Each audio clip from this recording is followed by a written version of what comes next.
here's the hard truth that we're going to have a discussion on, man. It's the simple fact that you're not a broken person. There's nothing wrong with you, but there is something that's blocking a lot of your success, and it's the simple fact that you're lazy. You're lazy. You're lazy. You got all these excuses, all this procrastination, all these things that stem from your laziness.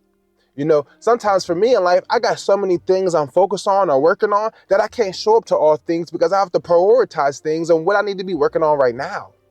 Right? And I wish I had more time. Sometimes you wish you had a clone, but it's not like I'm not getting things done. It's not like I'm not showing up for things, man. It's not like I'm not showing up for myself, man. And at a certain point, I'll be able to free up time. Like once I'm able to build something for myself, build a kingdom for myself, and I can exchange my 9 to 5 back, right? I have so much more time to focus on other things that I want to work on and develop on. But for right now, I got first things first. Let's build this solid foundation. Let's grow. Let's develop, right? And the thing is that so many people are actually just lazy. And I don't like to call anybody lazy because I think it's a very disrespectful term to use. So I need you to self-reflect yourself and you diagnose if you are someone who has been lazy in life, right?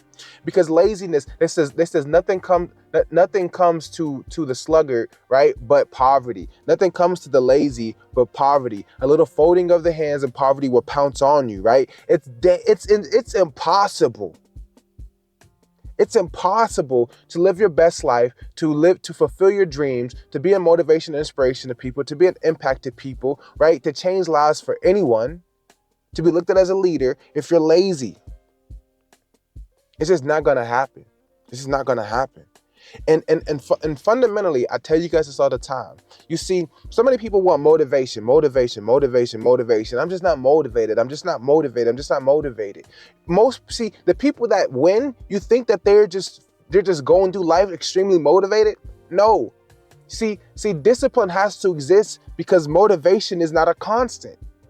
Motivation comes and goes, just like happiness. It comes and goes, right? There's sometimes you're in a feeling of contentment, right? But you're not necessarily feeling like just joy. You're not ecstatic. That's why there's so many different various emotions that people feel. So motivation is not a constant, but people look at it like that. But I say motivation is a luxury. If you can manufacture motivation by just in your daily routines and your daily habits and things like that. But besides that, discipline is a standard. Right? When does discipline kick in? Well, discipline, I believe, kicks in the most when you are lazy. When you say, I don't feel like it, that's when discipline takes over. But how do I build discipline? Well, here is the $1 million secret. You build discipline in your systems and in your routines, and these become habit. It becomes second nature to you, right? How do you remember to brush your teeth? Besides the fact that you might wake up and you got that bad taste in your mouth, right? Or besides the fact that it's embarrassing to have your breath stinking talking to people, besides those fears, right? You have already built a system and routine and habit of it. So you don't really have to remind yourself to do it. It just has become second nature. But see, the thing is, when it comes to other things in your life, you have not built systems for. What do I mean? A system is a way, is an order or structure in the way of which you do things, in the way in which you operate. So for my YouTube videos, I have a system for it that allows me to show up every day. Right now I have 2 channels I'm working on, so I'm posting back and forth on those. One is motivation and mindset, and the other one is I'm talking about money mindset and building wealth, right? Run this journey together. But see, I'm able to do that because I have a system, right? Once you build a system, right, it starts to become, that system allows you to create this routine. And this routine starts to become habit, starts to become just a part of your habit. Like you just have to do these things. It's just the way that you live your life. It's ingrained in you, right? And after you do that, now it is completely disciplined. It has been disciplined. This discipline is discipline. That's just how it goes. And where there is discipline, laziness cannot coexist, because if laziness exists, then you're not disciplined. And I'm not saying laziness won't try to force its way in, but since you have already created something into a habit, it's going to happen by default. You're always going to get it done. And the systems you create are going to remove the friction in that process, right? What do I mean by friction? Well, friction is the thing that creates too many steps or too many challenges or too many like pit stops in that process. For example, if I'm making a bowl of cereal, why I'm making it simple. It's not the fact that I don't think you guys are intelligent. I just love to talk in a simple way to make sure everyone can understand. So if I'm making a bowl of cereal, what do I got to do?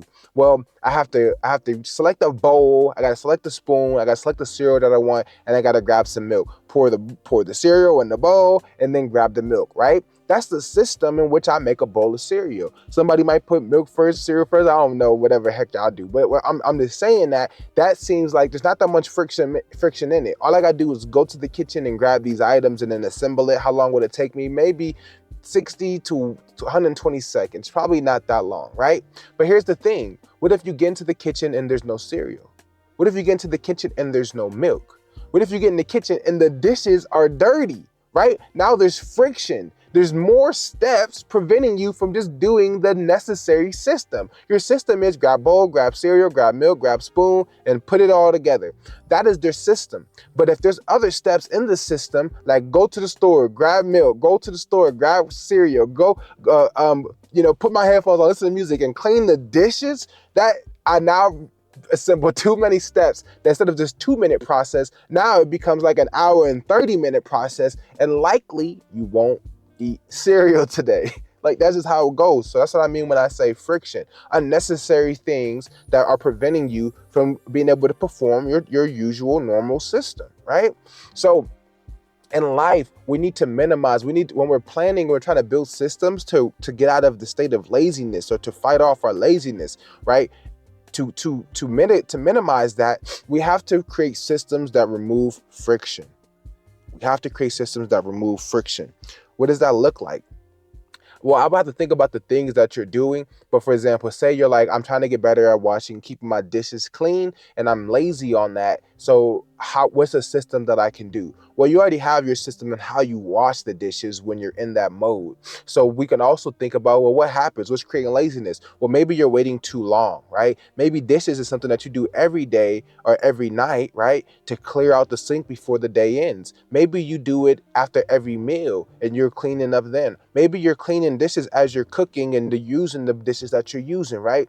You create a new system that removes friction because you're already going to have to clean the dishes no matter how you space that time out. But you could do it along the way, you could do it after you eat, or you could do it at the end of the day, which is going to allow dishes to be like maybe a 5-minute task versus as you let them pile up, now it's like a 20-minute task. So which one requires less friction, right? And the other ones are just laziness or not. Are you willing to do this or are you willing not to, right? When it comes to working out, same difference. We can create systems and routines for that allow you to form habits. But if there's friction there, then laziness has time to debate with you. And that's the thing. You're always in a war in your mind.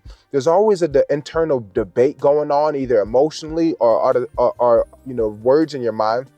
Because I just found out everybody don't have an inner dialogue, I guess. Well, I'm still trying to wrap my head around that. So some people just have a feeling that they wrestle with, not necessarily thoughts that are like, man, I ain't about to do that, man. I ain't got time for that, right? So that's there's a difference there. But what I'm saying is that friction allows you to wrestle with your laziness, which is going to have a voice. You see, all the things you struggle with in life, they have a voice. And laziness has a voice that sounds, I like to think of laziness like, Snuffleupagus' voice. I know I'm about to be 30, so I remember Sesame Street, but Snuffleupagus had this, hey, Big Bird, hey, Big Bird, what's going on? Like, he just sounds like this person that just doesn't have any energy, just lazy, very just like, and it's like, that's how I like to picture laziness. And I'm thinking like, oh, I don't feel like doing that. Let's just do something different. Shut up, Snuffleupagus. Let's get to it, right? And you have to like, whatever helps you. Like for me, I can tease these inner voices, this inner monologue that's trying to distract me to tear me from my goals and instead show up anyway, right? So it's like whatever you do to remove the friction is going to indirectly fight laziness. And once you're able to conquer your laziness, you can spend more time getting things done and doing what you're supposed to do, show up for yourself, right? And once you show up for yourself 30, 60, 90 days, 6 months to a year, you're going to drastically see your life change and you're going to become a whole different person. And your life will start to closely reflect the life you desire and want to build for yourself and your family. Love you guys, man. Please take care of yourselves. Talk to you in the next video.